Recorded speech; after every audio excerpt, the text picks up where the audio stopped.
നമസ്കാരം കൂട്ടുകാരെ, PSC exam വേഡിലേക്ക് എല്ലാവർക്കും സ്വാഗതം.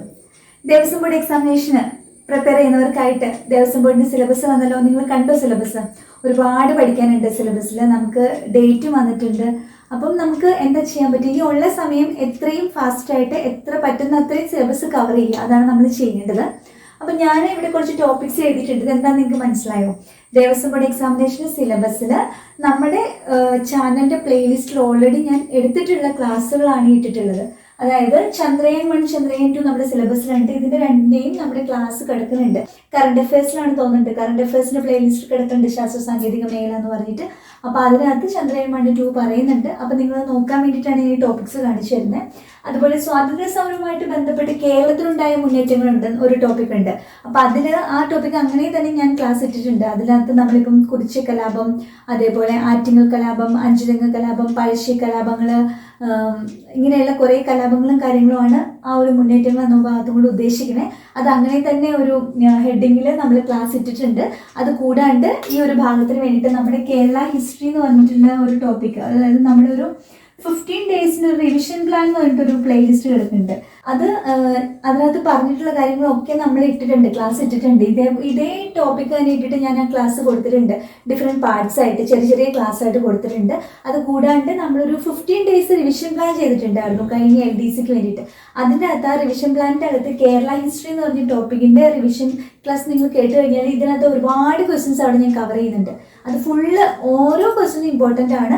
അപ്പോൾ ആ കുറേ കാര്യങ്ങൾ നിങ്ങൾക്ക് അവിടെ നിന്ന് കവർ ചെയ്തെടുക്കാൻ പറ്റും ആ ഒരു ക്ലാസ് കാണുകയാണെങ്കിൽ. പിന്നെ ഒളിമ്പിക്സ് പറഞ്ഞിട്ടുണ്ട്. ഒളിമ്പിക്സുമായിട്ട് ബന്ധപ്പെട്ട പ്രധാനപ്പെട്ട കാര്യങ്ങൾ ഞാൻ ഇതേപോലെ ഒരു ക്ലാസ് ഇട്ടിട്ടുണ്ട്. നമ്മുടെ LDCയുടെ ഫസ്റ്റ് എക്സാം കഴിഞ്ഞപ്പം അതിൻ്റെ ക്വസ്റ്റ്യൻ പേപ്പർ അനാലിസിസിൻ്റെ ഭാഗമായിട്ടുള്ള ആദ്യത്തെ ക്ലാസ്സിൽ ഫുൾ ഒളിമ്പിക്സിനെ പറ്റിയിട്ടാണ് പറയുന്നത്. ആ ക്ലാസ് തന്നെ റെഫർ ചെയ്താൽ മതി. ഓക്കെ. പിന്നെ അർജുന അവാർഡും നമ്മൾ ഇട്ടിട്ടുണ്ടായിരുന്നു. കറണ്ട് അഫയേഴ്സിൽ കായിക രംഗത്ത് സ്പോർട്സിൽ നിന്ന് നമ്മൾ കറണ്ട് അഫയേഴ്സിൽ അർജുന അവാർഡ്സിൻ്റെ ക്ലാസ് ഓൾറെഡി തന്നിട്ടുണ്ട്. നമ്മുടെ ക്ലാസ്സിൽ കിടക്കുന്നുണ്ട്, പ്ലേലിസ്റ്റ് കിടക്കുന്നുണ്ട്. പിന്നെ ജനാധിപത്യ അധികാര വികേന്ദ്രീകരണം ഈ കഴിഞ്ഞ ദിവസം ഞാനൊരു ക്ലാസ് തന്നിട്ടുണ്ടായിരുന്നു അതിൻ്റെ. പിന്നെ മൗലിക അവകാശങ്ങൾ വകുപ്പുകൾ, ഇതും നമ്മൾ ഓൾറെഡി ക്ലാസ് ഇട്ടിട്ടുണ്ട്. മൗലിക അവകാശങ്ങൾ കംപ്ലീറ്റ് പറയുന്നുണ്ട്, എല്ലാ ആർട്ടിക്കിൾസും പറയുന്ന ഒരു ക്ലാസ് ഫുള്ളായിട്ടൊരു ക്ലാസ് ഇട്ടിട്ടുണ്ട്. മൗലിക കർത്തവ്യങ്ങൾ, അതും അതായത് ഫണ്ടമെൻ്റൽ ഡ്യൂട്ടീസ്, അതിൻ്റെയും ക്ലാസ് നമ്മുടെ ചാനലിലുണ്ട്.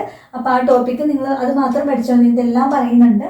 പിന്നെ പ്രസിഡന്റിൻ്റെ അധികാരങ്ങൾ കൊടുത്തിട്ടുണ്ട്. അത് നമ്മൾ പ്രസിഡന്റ് എന്ന് പറഞ്ഞിട്ട് ഒരു സീരീസ് ഓഫ് ക്ലാസ്സസ് സ്റ്റാർട്ട് ചെയ്തിട്ടുണ്ട്. പ്രസിഡന്റിൻ്റെ അധികാരങ്ങൾ കംപ്ലീറ്റഡ് ആയിട്ടില്ല. 3 പാർട്ട് ക്ലാസ് ഞാൻ തന്നിട്ടുണ്ടായിരുന്നു. അത് കുറച്ചും കൂടെ കംപ്ലീറ്റ് ചെയ്യാനുണ്ട്. അത് ഞാൻ കംപ്ലീറ്റ് ചെയ്യും. അപ്പോൾ ആ ടോപ്പിക്ക് നമ്മളിവിടെ കവർ ചെയ്യുന്നുണ്ട്. പിന്നെ കേരള ജിയോഗ്രഫി നമുക്ക് നദികൾ, കായലുകൾ, മണ്ണിനങ്ങൾ, കാലാവസ്ഥ ഒക്കെ ചോദിച്ചിട്ടുണ്ട്. അപ്പോൾ അതിൽ നദികളും കായലുകളും ഒക്കെ ഞാൻ സെപ്പറേറ്റ് ക്ലാസ് ആയിട്ട് തന്നെ നമ്മുടെ കേരള ജിയോഗ്രഫിയുടെ പ്ലേലിസ്റ്റ് കൊടുത്തിട്ടുണ്ട്. അതുകൂടാണ്ട് ഞാൻ പറഞ്ഞില്ലേ 15 ഡേയ്സിൻ്റെ ഒരു റിവിഷൻ ക്ലാസ് ഉണ്ടല്ലോ, 15 ഡേയ്സിൻ്റെ റിവിഷൻ പ്ലാൻ കേരള ജിയോഗ്രഫി എന്നുള്ള ഭാഗം എടുത്തു കഴിഞ്ഞാൽ നമ്മുടെ സിലബസിൽ ഈ ഒരു ഭാഗത്ത് നിന്ന് പറഞ്ഞിരിക്കുന്ന കുറേ ക്വസ്റ്റ്യൻസ് അവിടെ കവർ ചെയ്യുന്നുണ്ട്. അപ്പോൾ ആ ക്വസ്റ്റ്യൻസ് എല്ലാം കേൾക്കുക. അത് ക്വസ്റ്റ്യൻ ആൻസർ മാത്രമായിട്ടാണ് പോകുന്നത്. അത് ഫുള്ള് കേൾക്കുക. കാരണം ഇനിയുള്ള ദിവസങ്ങളിൽ നമുക്ക് ഓരോ ടോപ്പിക്കായിട്ട് ഡീറ്റെയിൽ ആയിട്ട് പഠിച്ചു പോകാനുള്ള സമയമില്ല. അപ്പോൾ മാക്സിമം ക്വസ്റ്റ്യൻ ആൻസർ പഠിച്ചു പോകുകയാണെങ്കിൽ അത്രയും നല്ലതാണ്. അപ്പോൾ ആ ഒരു റിവിഷൻ സീരീസ് നിങ്ങൾ കാണുക. പിന്നെ ആധുനിക കേരളം, അവിടെ വീണ്ടും ഈ ആറ്റിങ്ങൽ കലാപം, പഴശ്ശി കലാപം ഒക്കെ എടുത്ത് പറയേണ്ടത്. അതെല്ലാം ഞാൻ മുന്നേ പറഞ്ഞില്ലേ, കേരള ഹിസ്റ്ററിയുടെ റിവിഷൻ ക്ലാസ് കണ്ടാൽ കുറേ, അത് ഓൾമോസ്റ്റ് കേരള ഹിസ്റ്ററി പറഞ്ഞ കാര്യങ്ങളൊക്കെ റിവിഷൻ ക്ലാസ്സിൽ ഇട്ടിട്ടുണ്ട്, അത് കാണുക. പിന്നെ മാത്സിൻ്റെ ഭാഗത്തുനിന്ന് നമ്മൾ ഇട്ടിട്ടുള്ള ക്ലാസ്സുകൾ ആവറേജ്, ഭിന്നസംഖ്യ, ദശാംശസംഖ്യ, ഇതൊക്കെ SCERT ടെക്സ്റ്റ് ബുക്കിൻ്റെ ബേസിലുള്ള ക്ലാസ് ഞാൻ തന്നിട്ടുള്ള SCERTയിലുള്ള ക്വസ്റ്റ്യൻസ് സോൾവ് ചെയ്തുകൊണ്ടുള്ള ക്ലാസ്സുകളാണ് നമ്മുടെ പ്ലേലിസ്റ്റിൽ കിടക്കുന്നത്. ആവറേജ്, ഭിന്നസംഖ്യ, ദശാംശസംഖ്യ. പിന്നെ കലണ്ടറിൻ്റെ 2 ക്ലാസ് ഇട്ടിട്ടുണ്ട്. കലണ്ടറിൽ ഇനിയും കുറച്ച് കാര്യങ്ങളൊക്കെ പഠിക്കാനുണ്ട്. പക്ഷേ അത്യാവശ്യം കുറേ കാര്യങ്ങൾ ഈ 2 ക്ലാസ്സിൽ പറയുന്നുണ്ട്. അത് മസ്റ്റായിട്ട് കാണുക. ക്വസ്റ്റ്യൻ ടാഗ് നമ്മുടെ ഇംഗ്ലീഷിലുള്ള ആ ഒരു ടോപ്പിക്ക് ഫുള്ളായിട്ട് ഒരു 3 പാർട്ടായിട്ട് ഞാൻ ചെയ്തിട്ടുണ്ട്. ഫുള്ള് പഠിച്ചാൽ മതി, ക്വസ്റ്റ്യൻ ടാഗ് കവർ ചെയ്യും. പിന്നെ നമുക്ക് ന്യൂട്ടൻ്റെ 1ാം ചലന നിയമം, 2ാം ചലന നിയമം ഒക്കെ പറയുന്ന ഒരു കുറച്ച് ഏരിയ ഉണ്ട് നമ്മുടെ ഫിസിക്സിൻ്റെ ഒക്കെ സൈഡിൽ. അപ്പോൾ നമ്മൾ ഫിസിക്സിൽ ചലനവും ചലന നിയമങ്ങളും ഒക്കെ വരുന്ന രീതിയിലുള്ള ക്ലാസ് നമ്മൾ ഇട്ടിട്ടുണ്ട്. അതായത് ബലം, പ്രവൃത്തി, ഊർജ്ജം, പവർ എന്നൊക്കെ പറഞ്ഞിട്ടുള്ള കുറച്ച് ഫിസിക്സിലെ പ്ലേലിസ്റ്റ് നിങ്ങളൊന്ന് നോക്കണം. അത് കുറേ കാര്യങ്ങൾ ഈ സിലബസിൽ നമ്മുടെ കവർ ചെയ്യുന്നുണ്ട്. പിന്നെ ഊർജ്ജ സ്രോതസ്സുകൾ എന്നുകൊണ്ട് നമ്മൾ ക്ലാസ് ഇട്ടിട്ടുണ്ട്. വൈറസ് രോഗങ്ങളും ബാക്ടീരിയ രോഗങ്ങളും വിത്ത് കോഡ് വെച്ചിട്ടുള്ള ഒരു ക്ലാസ് ഞാൻ ഇട്ടിട്ടുണ്ട്. അപ്പം അത് എനിക്ക് തോന്നുന്നു ജനറൽ സയൻസ് അങ്ങനത്തെ ഒരു പ്ലേലിസ്റ്റിലാണ് അത് കൊടുത്തേക്കുന്നത്.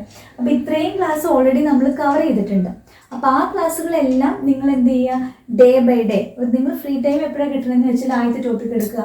നിങ്ങൾ ടോപ്പിക്സുകൾ എഴുതിയെടുക്കുക. എല്ലാം എഴുതിയെടുത്തിട്ട് ഒരു ടോപ്പിക് എടുക്കുക, ചന്ദ്രയാൻ 1 ആണോ, പ്ലേലിസ്റ്റ് കയറിയിട്ട് നിങ്ങൾ ആ ഒരു ക്ലാസ് എടുക്കുക. ആ ക്ലാസ് ഒരു തവണ കേൾക്കുക, ഇമ്പോർട്ടൻറ്റ് പോയിന്റ്സ് മാത്രം നിങ്ങളൊന്ന് നോട്ട് ചെയ്യുക, അല്ലെങ്കിൽ ഒന്ന് പറഞ്ഞു നോക്കുക, നിങ്ങളത് പഠിക്കുക. പഠിച്ചിട്ട് നിങ്ങൾ ആ ചന്ദ്രയാൻ 1 ടിക്ക് ചെയ്ത് വിടുക.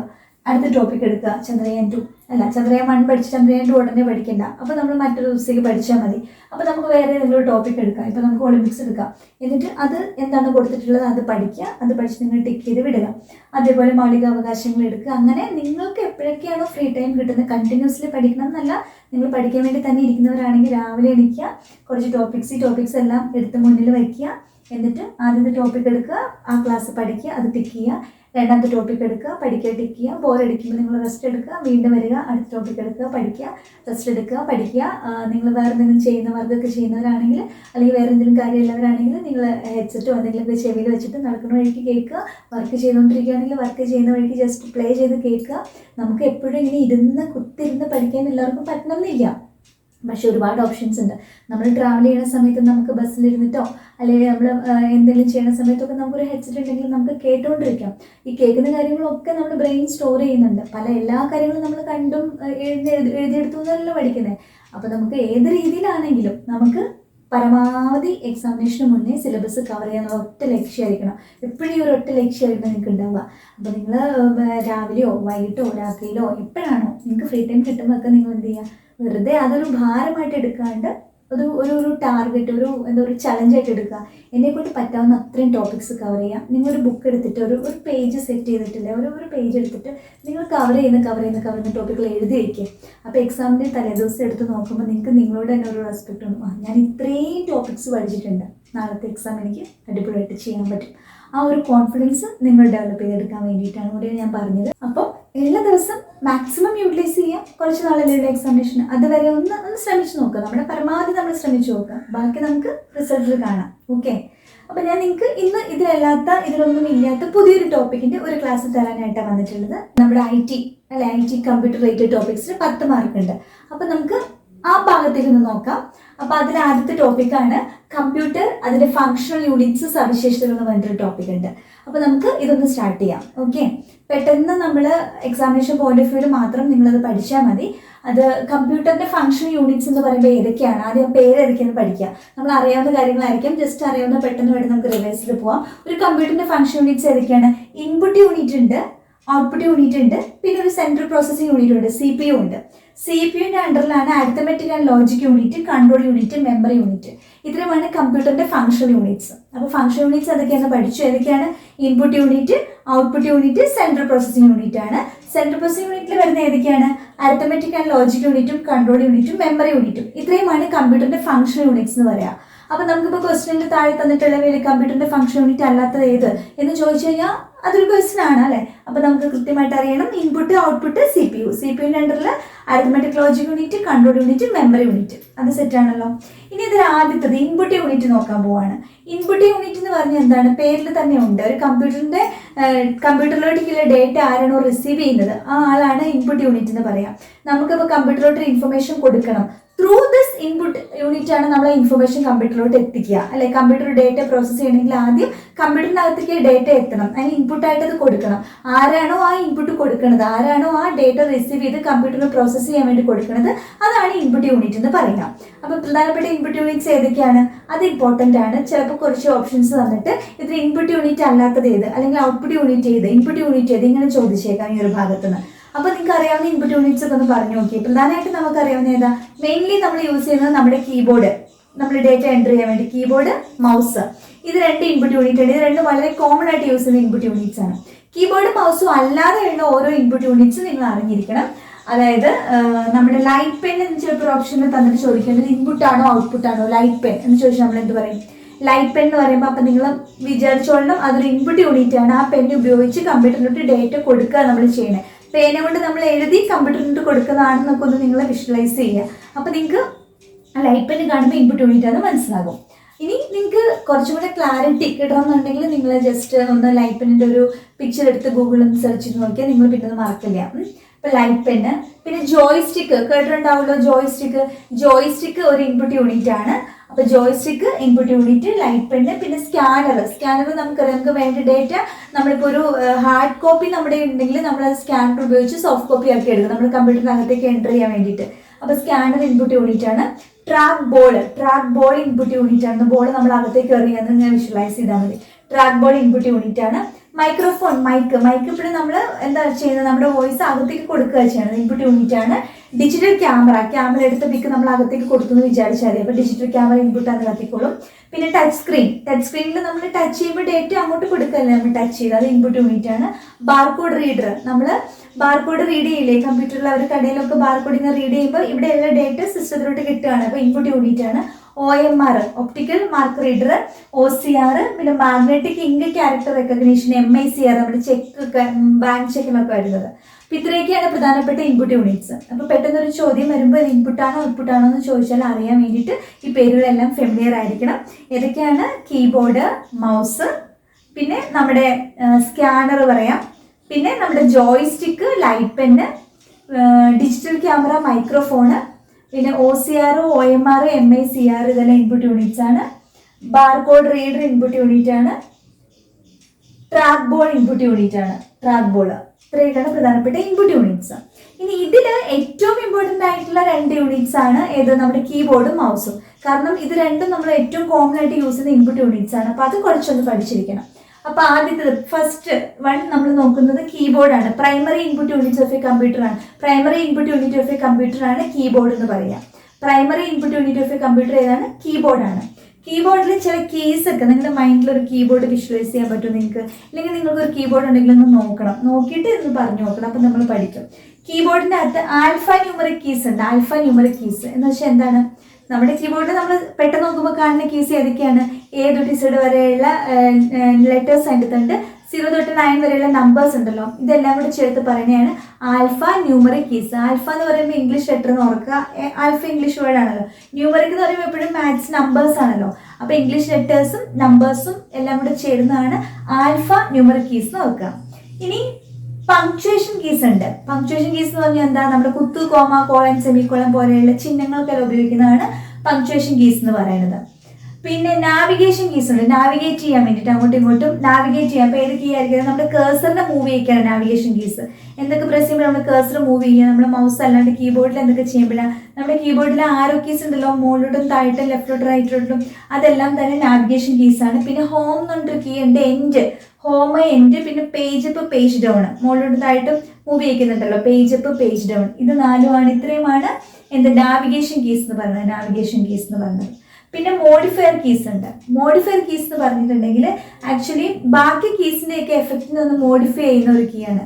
ബാക്കി കീസിൻ്റെ എഫക്റ്റിനെ മോഡിഫൈ ചെയ്യാൻ പറ്റും നമുക്ക് മോഡിഫയർ കീസ് ഉപയോഗിച്ചിട്ടുണ്ട്. അത് ഏതാണ്? കൺട്രോൾ, ഓൾട്ട്, ഷിഫ്റ്റ് കീ ഒക്കെ ഏതാണ്? ഈ പറഞ്ഞ മോഡിഫയർ കീസാണ്. പിന്നെ ടോഗിൾ കീസ് ഉണ്ട്. അതായത് നമ്മൾ ക്യാപ്സ് ലോക്ക്, നമ്മുടെ കാൽക്കുലേറ്റർ ഓൺ ആക്കാനും ഓഫ് ആക്കാനും ഉപയോഗിക്കുന്ന ക്യാപ്സ് ലോക്കും പിന്നെ നമ്മുടെ നം ലോക്കും ടോഗിൾ കീസാണ്. അതായത് ഓഫ് ഓൺ ഇങ്ങനെ ചേഞ്ച് ചെയ്യുന്ന കീസ്. പിന്നെ ഫോർമാറ്റിംഗ് കീസ് ഉണ്ട്. ഫോർമാറ്റിംഗ് കീസ് പറഞ്ഞാൽ നമ്മൾ ടെക്സ്റ്റ് ഫോർമാറ്റ് ചെയ്യാൻ വേണ്ടിയിട്ട് ആ സമയത്ത് ഉപയോഗിക്കുന്ന കീസാണ്. നമ്മുടെ F1, F2, F3, F4 അങ്ങനെ F12 വരെയുള്ള F1 തൊട്ട് F12 വരെയുള്ള 12 കീസ് ഫോർമാറ്റിംഗ് കീസാണ്. ഓക്കെ, അപ്പം ഇത്രയുമാണ് പ്രധാനപ്പെട്ട കീസ്. ഞാൻ കുറച്ച് ഫാസ്റ്റായിട്ടാണ് പറഞ്ഞത്. നിങ്ങൾക്ക് അറിയാമായിരിക്കും എന്ന് വിചാരിച്ചിട്ടാണ് ഒന്നാമത് കുറച്ച് സ്പീഡ് കൂട്ടിയത്. പക്ഷെ നമ്മൾ ഒരു തവണ പറഞ്ഞു കഴിഞ്ഞല്ലോ. ഇനി ഈ സ്പീഡിൽ വേണം നിങ്ങൾ പഠിക്കാൻ. ഇനി എന്താ ചെയ്യണമെങ്കിൽ നമുക്ക് ഒന്നുകൂടെ ഒന്ന് പറഞ്ഞു നോക്കാം. സെക്കൻഡ് റൗണ്ട് ഒന്ന് പറഞ്ഞു നോക്കാം. ഏതൊക്കെയാണ് കീസ് നമ്മൾ പറഞ്ഞു നോക്കാം. നിങ്ങൾക്ക് എന്തെങ്കിലും ഓർമ്മയുണ്ടോ? ആൽഫ ന്യൂമറിക് കീസ് എന്ന് പറഞ്ഞു. ഒന്നാമത്തെ ആൽഫ ന്യൂമറിക് കീസ് ഏതൊക്കെയാണ്? A തൊട്ട് Z വരെയുള്ള ലെറ്റേഴ്സും 0 തൊട്ട് 9 വരെയുള്ള നമ്പേഴ്സും. രണ്ടാമത്തെ എന്താ പറഞ്ഞത്? ആൽഫ ന്യൂമറിക് കീസ് കഴിഞ്ഞിട്ട് പറഞ്ഞത്. ആൽഫ ന്യൂമറിക് കീസ് കഴിഞ്ഞിട്ട് നമ്മൾ കുത്ത്, കോമ, സെമിക്കോളൻ ഒക്കെ പറഞ്ഞില്ലേ, അത് പങ്ക്ച്വേഷൻ കീസ് എന്നാണ് പറയുന്നത്. ഓക്കെ, പിന്നെ നമ്മൾ പറഞ്ഞു മൂവ് ചെയ്യിക്കാൻ വേണ്ടി നമ്മൾ page up, page down, end, home, 4 arrow keys, ഇതെല്ലാം നമ്മൾ നാവിഗേഷൻ കീസാണ്. നാവിഗേഷൻ കീസ് എന്ന് പറയുന്നത്. പിന്നെ നമ്മുടെ മോഡിഫയർ കീസ്, മറ്റ് കീസിൻ്റെ എഫക്റ്റിനെ മോഡിഫൈ ചെയ്യുന്ന കീസാണ് കൺട്രോൾ, ഓൾട്ട്, ഷിഫ്റ്റ് കീസൊക്കെ മോഡിഫയർ കീസാണ്. പിന്നെ ടോഗിൾ കീസ് ഉണ്ട്. അതിപ്പോൾ ഇങ്ങനെ അങ്ങോട്ടും ഇങ്ങോട്ടും ചാടി കളിക്കുന്ന കീസാണ് ടോഗിൾ കീസ്. ഓഫ് ഓൺ ഏതാണ്? നംലോക്കും പിന്നെ ക്യാപ്സ് ലോക്കും അല്ലേ? ക്യാപ്സ് ലോക്കും നംലോക്കും ആണ് ടോഗിൾ കീസ് എന്ന് പറയുന്നത്. പിന്നെ ഫോർമാറ്റിംഗ് കീസ് ഉണ്ട്. ഫോർമാറ്റിംഗ് കീസ് F എന്ന് തന്നെ ഓർത്താൽ മതി. F1, F2 തൊട്ടിട്ട് F12 വരെയുള്ളതാണ് ഫോർമാറ്റിംഗ് കീസിൽ വരുന്നത്. ഓക്കെ, ഇത്രയുമാണ് പ്രധാനമായിട്ടും കീബോർഡിൽ നമ്മുടെ കീസൊക്കെ. ഇനി ഇതിൽ ഏറ്റവും വലിയ കീ ഏതാണെന്നറിയോ? നമ്മുടെ കീബോർഡിലെ ഏറ്റവും വലിയ കീ അത് സ്പേസ് ബാർ ആണ്, സ്പേസ് ബാർ. അതുപോലെ കമ്പ്യൂട്ടറിൻ്റെ കീബോർഡിൻ്റെ ടോപ്പ് ലെഫ്റ്റ് കോർണറിൽ ഒരു കീ ഇരിപ്പുണ്ട്, ഏറ്റവും മുകളിൽ ലെഫ്റ്റ് സൈഡിൽ കോർണറിൽ. ആരാന്നറിയോ? അത് അറിയില്ലെങ്കിൽ ഓർത്തു. അയാൾ എന്തിനാ ഈ ഏറ്റവും ടോപ്പ് ലെഫ്റ്റ് കോർണറിൽ ഇരിക്കുന്നതെന്നറിയോ? പെട്ടെന്ന് എസ്കേപ്പ് അടിക്കാൻ വേണ്ടിയിട്ടാണ്, എന്തെങ്കിലും ഒരു സിറ്റുവേഷൻ വന്ന് എടുത്ത് ചാടാൻ വേണ്ടി. അപ്പോൾ അതാരാ? എസ്കേപ്പ് കീ ആണ്. ടോപ്പ് ലെഫ്റ്റ് കോർണറിൽ ഇരിക്കുന്ന ആരാണ്? എസ്കേപ്പ് കീ ആണ്. ഇത്രയാണ് പ്രധാനപ്പെട്ട കീസ് ഒക്കെ പറയുന്നത്. ഓക്കെ, അപ്പോൾ നമ്മൾ ഇപ്പോൾ എന്തെല്ലാം കാര്യങ്ങളാണ് പറഞ്ഞത്? ഒരു കമ്പ്യൂട്ടറിൻ്റെ ഫങ്ഷണൽ യൂണിറ്റ്സ് ആണ് നമ്മൾ പഠിക്കുന്നത്. ഇൻപുട്ട് യൂണിറ്റ് ഉണ്ട്, ഔട്ട്പുട്ട് യൂണിറ്റ് ഉണ്ട്, സെൻട്രൽ പ്രോസസ്സിംഗ് യൂണിറ്റ് ഉണ്ട്, CPU-ൻ്റെ അണ്ടറിൽ അരിത്തമെറ്റിക് ആൻഡ് ലോജിക് യൂണിറ്റ് ഉണ്ട്, കൺട്രോൾ യൂണിറ്റ് ഉണ്ട്, മെമ്മറി യൂണിറ്റ് ഉണ്ട്. ഇൻപുട്ട് യൂണിറ്റ്സ് എന്ന് പറഞ്ഞിട്ടുണ്ടെങ്കിൽ ഇൻപുട്ട് ഡിവൈസസ്, കമ്പ്യൂട്ടറിൻ്റെ അകത്തേക്ക് ഡേറ്റ ഇൻ ചെയ്യണ അതിന് വേണ്ടിയിട്ട് യൂസ് ചെയ്യുന്ന ഡിവൈസസ് ആണ് ഇൻപുട്ട് ഡിവൈസസ് എന്ന് പറഞ്ഞത്. ഈ ഇൻപുട്ട് ഡിവൈസസ് നമ്മുടെ കമ്പ്യൂട്ടറിന് നമ്മൾ ടൈപ്പ് ചെയ്യുന്ന, നമ്മൾ ഇംഗ്ലീഷ് ടൈപ്പ് ചെയ്യുന്ന കാര്യങ്ങളൊന്നും അങ്ങനെ വായിച്ചെടുക്കാനുള്ള കഴിവില്ല. അത് അതിൻ്റെതായ ഒരു ലാംഗ്വേജിലോട്ട് മാറ്റവും ചെയ്യണം. അപ്പോൾ അതും ഈ ഇൻപുട്ട് കീസ് ആണ് ഇതിനിങ്ങനെ എൻ്റർ ചെയ്ത് അതിന് മനസ്സിലാകുന്ന ഭാഷയിലോട്ടൊക്കെ മാറ്റുന്ന, കമ്പ്യൂട്ടറിനകത്തേക്ക് ഡേറ്റ ഇൻസേർട്ട് ചെയ്യുന്നു, ഡേറ്റ റിസീവ് ചെയ്യുന്നു. ഇതെല്ലാമാണ് ഇൻപുട്ട് കീസിൻ്റെ ഫംഗ്ഷൻ എന്ന് പറഞ്ഞിട്ടുണ്ടെങ്കിൽ. ഓക്കെ, ഇനി ഇൻപുട്ട് കീസിന് എക്സാമ്പിൾ പറഞ്ഞോളൂ. കീബോർഡ്, മൗസ്, പിന്നെ light pen, joystick, scanner, digital camera, track board, നമ്മുടെ microphone, touch screen, barcode reader, OMR, OCR, MICR, ഇതെല്ലാമാണ് ഇൻപുട്ട് കീസ് എന്ന് പറയുന്നത്. അതിൽ പ്രൈമറി ഇൻപുട്ട് കീസാണ് കീബോർഡും മൗസും. കീബോർഡിൻ്റെ അകത്ത് ആൽഫാന്യൂമറിക് കീസ്, നമ്മുടെ നമ്പേഴ്സ്, ലെറ്റേഴ്സ്, പിന്നെ ഫോർമാറ്റിംഗ് കീസ് എന്ന് പറഞ്ഞാൽ ഏതാ? F12 വരെയാണ് ഫോർമാറ്റിംഗ് കീസ് എന്ന് പറയുന്നത്. ടോഗിൾ കീസ് ഏതാ? ടോഗിൾ കീസ് ഓഫ് ഓൺ ഇങ്ങനെ ചെയ്യുന്ന കീസ്, ക്യാപ്സ് ലോക്ക്, നമ്പർ ലോക്കും ആണ്. പിന്നെ നാവിഗേഷൻ കീസാണ് 4 arrow keys, page up, page down, home, end ഒക്കെ വരുന്നത് നാവിഗേഷൻ കീസാണ്. പങ്ക്ച്വേഷൻ കീസാണ് കുത്ത്, കോമ, സെമിക്കോളനൊക്കെ വരുന്നത്. ഓക്കെ, ഏറ്റവും വലിയ കീ ഏതാണ് കമ്പ്യൂട്ടറിൽ? സ്പേസ് ബാർ ആണ്. ടോപ്പിൽ ലെഫ്റ്റ് കോർണറിൽ ഉള്ള കീ ഏതാണ്? എസ്കേപ്പ് അടിക്കാൻ നിൽക്കുന്ന എസ്കേപ്പ് കീ ആണ്. ഇത്രയും ഓക്കെ ആണല്ലോ. ആസ്കി എന്ന് കേട്ടിട്ടുണ്ടോ? ആസ്കി അതായത് ഒരു കീ സ്ട്രോക്കിനെ കറസ്പോണ്ട്, ഒരു സ്റ്റാൻഡേർഡ് ആണ് ആസ്കി സ്റ്റാൻഡേർഡ് എന്ന് പറഞ്ഞാൽ. നമ്മൾ കൊടുക്കുന്ന ഒരു കീ സ്ട്രോക്കിനെ കറസ്പോണ്ടിങ് ബിറ്റ് ആയിട്ട് കൺവേർട്ട് ചെയ്യുന്നത് ആക്ച്വലി ഈ ആസ്കി സ്റ്റാൻഡേർഡ് ഉപയോഗിച്ചിട്ടാണ്. ആസ്കി സ്റ്റാൻഡേർഡ് ആണ് നമ്മൾ കൊടുക്കുന്ന ഓരോ കീ സ്ട്രോക്കിനെയും കമ്പ്യൂട്ടറിന് മനസ്സിലാകാത്ത രീതിയിൽ ബിറ്റ് ആയിട്ട് മാറ്റുന്നത്. ആരാണ്? ആസ്കി സ്റ്റാൻഡേർഡ് ആണ്. ഓക്കെ, 7 ബിറ്റ് ആസ്കിക്ക് എത്ര കോഡ് ക്യാരക്ടർ ഉണ്ടെന്ന് ചോദിച്ചാൽ 0 തൊട്ട് 127 128 ക്യാരക്ടർ ഉള്ളത്. 7 ബിറ്റിന്റെ ആസ്കി ആണെങ്കിൽ അതിന് എത്ര ക്യാരക്ടർ ഉള്ളത്? 0 തൊട്ട് 127, അത് 128 ക്യാരക്ടർ ഉണ്ട്. ഇനി 8 ബിറ്റിന്റെ ആസ്കി ആണെങ്കിൽ എത്ര കോഡ് ക്യാരക്ടർ ആണെന്ന് അറിയോ? 256. ഇതിന്റെ ഇരട്ടിയാണ് 256, 0 തൊട്ട് 255 വരെ. ഇത് ജസ്റ്റ് നിങ്ങൾ പഠിച്ചു വെച്ചാൽ മതി. നമുക്കിന്റെ ഡീറ്റെയിൽ എല്ലാം കഥ പറഞ്ഞു പോകാൻ സമയമില്ലാത്തതുകൊണ്ട്. അപ്പം നമുക്ക് വേണ്ടത് എക്സാമിനേഷന് മുന്നേ സിലബസ് ഒന്ന് കവർ ചെയ്യാന്നുള്ളത്. അപ്പോൾ അതുകൊണ്ട് നിങ്ങൾ ഇങ്ങനെ പഠിക്കുക. എന്താണ് ആസ്കി സ്റ്റാൻഡേർഡ്? അതൊരു സ്റ്റാൻഡേർഡ് ആണ്. നമ്മൾ കമ്പ്യൂട്ടറിന് കൊടുക്കുന്ന ഓരോ കീ സ്ട്രോക്കും കമ്പ്യൂട്ടറിന് കറസ്പോണ്ട് ചെയ്യുന്ന മനസ്സിലാക്കുന്ന രീതിയിൽ കറസ്പോണ്ടിങ് ബിറ്റായിട്ട് കൺവേർട്ട് ചെയ്യുന്ന ഒരു സ്റ്റാൻഡേർഡ് ആണ് ആസ്കി സ്റ്റാൻഡേർഡ് എന്ന് പറയുന്നത്. ആസ്കി സ്റ്റാൻഡേർഡ് എന്ന് പറഞ്ഞാൽ ഇത് ഒരു ആസ്കി എന്ന് പറയുമ്പോഴേക്കും അതിന് 7 ബിറ്റുള്ള ആസ്കിക്ക്, 7 ബിറ്റ് ആസ്കിക്ക് എത്ര കോഡ് ക്യാരക്ടർ ഉണ്ടെന്ന് ചോദിച്ചിട്ടുണ്ടെങ്കിൽ 128 ക്യാരക്ടർ ആണുള്ളത്. അതുപോലെ 8 ബിറ്റ് ആസ്കി ആണെങ്കിൽ 256 കോഡ് ക്യാരക്ടർ ആണുള്ളത്, 0 തൊട്ട് 255 വരെ. യൂണിക്കോഡ് എന്ന് പറഞ്ഞ വേറെ കോഡുണ്ട്. ഇതൊരു ഇന്റർനാഷണൽ കോഡാണ്. ഇന്റർനാഷണലി യൂസ് ചെയ്യുന്ന ഒരു കോഡിംഗ് സ്റ്റാൻഡേർഡാണ് യൂണിക്കോഡ് എന്ന് പറയുന്നത്. ഡിഫറെൻറ്റ് ലാംഗ്വേജസിൽ, ഡിഫറെൻറ്റ് സ്ക്രിപ്റ്റിലൊക്കെ ഇത് യൂസ് ചെയ്യുന്നതാണ്, കോമൺ ആയിട്ട് യൂസ് ചെയ്യുന്നതാണ്. അതാണ് യൂണിക്കോഡ് എന്ന് പറയുന്നത്. ഓക്കെ, അടുത്ത ഇൻപുട്ട് യൂണിറ്റ് ആണ് മൗസ്. മൗസ് ഒരു പോയിന്റിംഗ് ഡിവൈസ് ആണ്. മൗസ് നമ്മുടെ കഴ്സറിനെ മൂവ് ചെയ്യിക്കുകയാണ് കറക്റ്റ് ആയിട്ട് ഒരു പോയിന്റിംഗ് ഡിവൈസ് ആണ്. മൗസ് കണ്ടുപിടിച്ച ആൾ വളരെ ഇമ്പോർട്ടൻ്റ് ആണ്. ഡഗ്ലസ് എംഗിൾബാർട്ട് ആണ്. ഡഗ്ലസ് എംഗിൾബാർട്ട് നോട്ട് ചെയ്തോളണം. മൗസ് കണ്ടുപിടിച്ചത് ഡഗ്ലസ് എംഗിൾബാർട്ട് ആണ്. Douglas Engelbart. അതുപോലെ മൗസിന്റെ സ്പീഡ് പറയുന്ന യൂണിറ്റ് ഏതാണെന്നറിയോ? മിക്കിയാണ്. മിക്കി മൗസ് എന്ന് പറയില്ലേ? അപ്പോൾ മൗസിന്റെ സ്പീഡിന്റെ യൂണിറ്റ് ആണ് മിക്കി. മിക്കി എന്താണെന്ന് ചിലപ്പോൾ ചോദിച്ചാൽ മൗസിന്റെ സ്പീഡിന്റെ യൂണിറ്റ് ആണ് മിക്കി എന്ന് അറിഞ്ഞിരിക്കണം. മൗസ് ഡെവലപ്പ് ചെയ്ത കമ്പനിയാണ് സിറോക്സ് പാർക്ക്. അതുപോലെ first mouse it was marked by ഏത് കമ്പനി എന്നറിയോ? ഫസ്റ്റ് മൗസ് മാർക്ക് ചെയ്ത കമ്പനി ആപ്പിൾ കമ്പനിയാണ്. Apple company.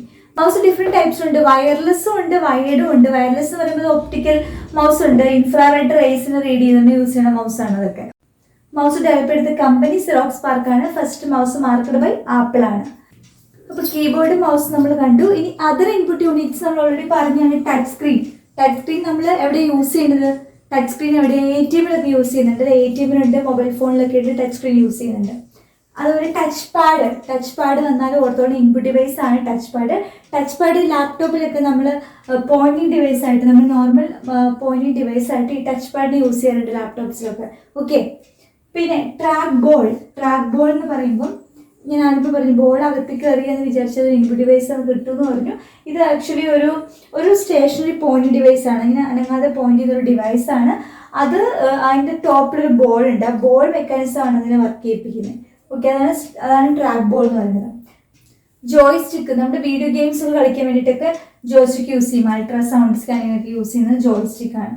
പിന്നെ ലൈറ്റ് പെൻ എന്ന് പറഞ്ഞിട്ടുണ്ടെങ്കിൽ this pen can detect the presence of light എന്ന് പറയുന്നത്. ലൈറ്റിൻ്റെ പ്രസൻസിനെ ഡിറ്റക്ട് ചെയ്യാൻ പറ്റുന്ന പെന്നാണ് ലൈറ്റ് പെൻ എന്ന് പറയുന്നത്.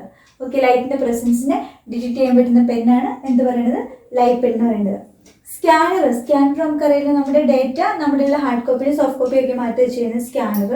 അതൊരു ബയോമെട്രിക് സെൻസർ, ഐറിസ് അങ്ങനെയുള്ള കാര്യങ്ങളുണ്ട്, തമ്പ് അങ്ങനത്തെ കാര്യങ്ങൾക്കൊക്കെ ഉള്ള ഡിവൈസ് ഉണ്ടല്ലോ ബയോമെട്രിക് സെൻസർ, അതും ഇൻപുട്ട് ഡിവൈസ് ആണ്. ഓക്കെ, ലൈറ്റ് പെന്ന് it can detect the presence of ലൈറ്റിൻ്റെ പ്രസൻസിനെ ഡിറ്റക്ട് ചെയ്യാനായിട്ട് പറ്റുന്നതാണ് ലൈറ്റ് പെന്ന്.